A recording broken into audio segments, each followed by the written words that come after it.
This isn't something that we can just do in a regular house. Could start out at a regular house, but in a residential house would mean just 6 guys. So zoning is everything. So we're looking for something with a multifamily zoning, which would turn it from just 6 people into whatever the square footage of the facility would allow. We've looked at several different places and made some offers, and what it looks like is per bed, it looks like about $200 per bed is what it would cost to disciple one of these men per month. Thank you. And then we're also looking for laborers.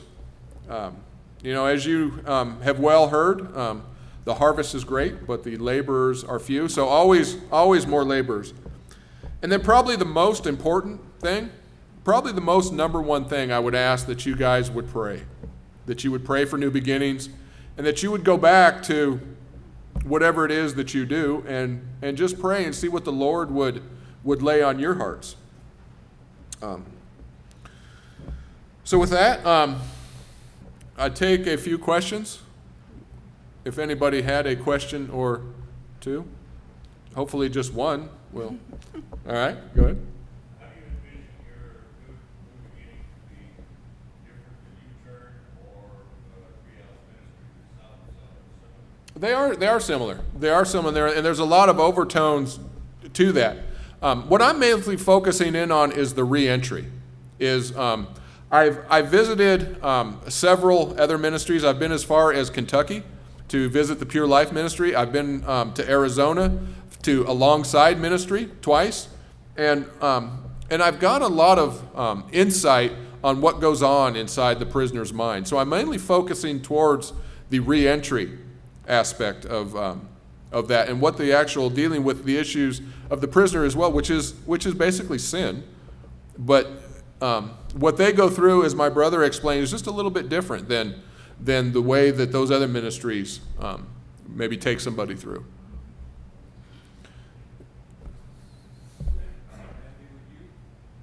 You look at the first phase of this ministry as a more of an in-depth training, like say U-turn or something like that. Can you elaborate on that? Sure. Once again, this is a Bible boot camp, and I can't say that we're a first phase, second phase type of structure.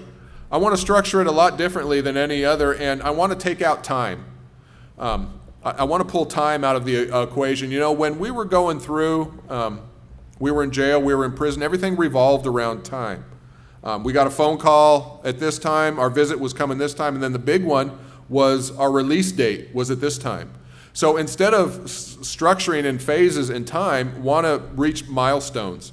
For instance, the first milestone will be when they complete a booklet that I have on their own. The second milestone will be when they complete a booklet with their mentor.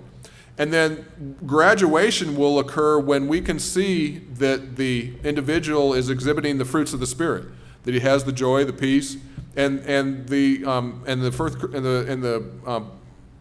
Corinthians 13, the love chapter. When they start exhibiting these things, and the overseers and the people that are over them start seizing, and then the graduation occurs. But really want to pull that time element out, because everything is revolved around time.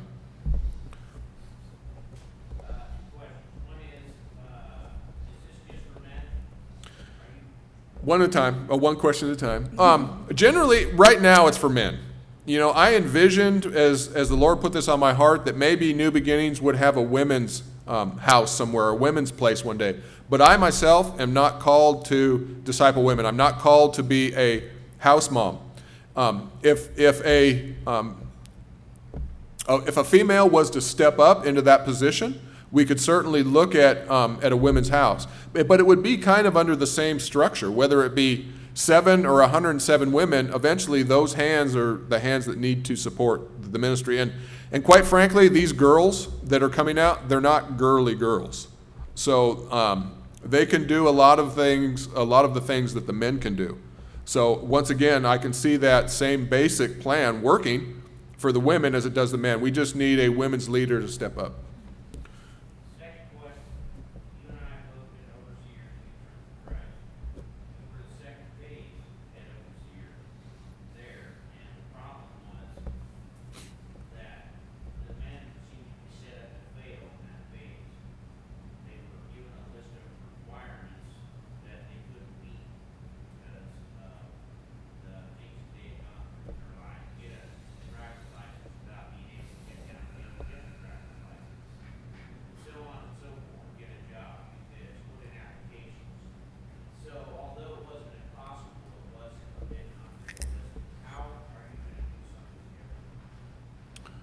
Well, I don't know that I'm quite understanding exactly what your question. How are you gonna set them up to succeed?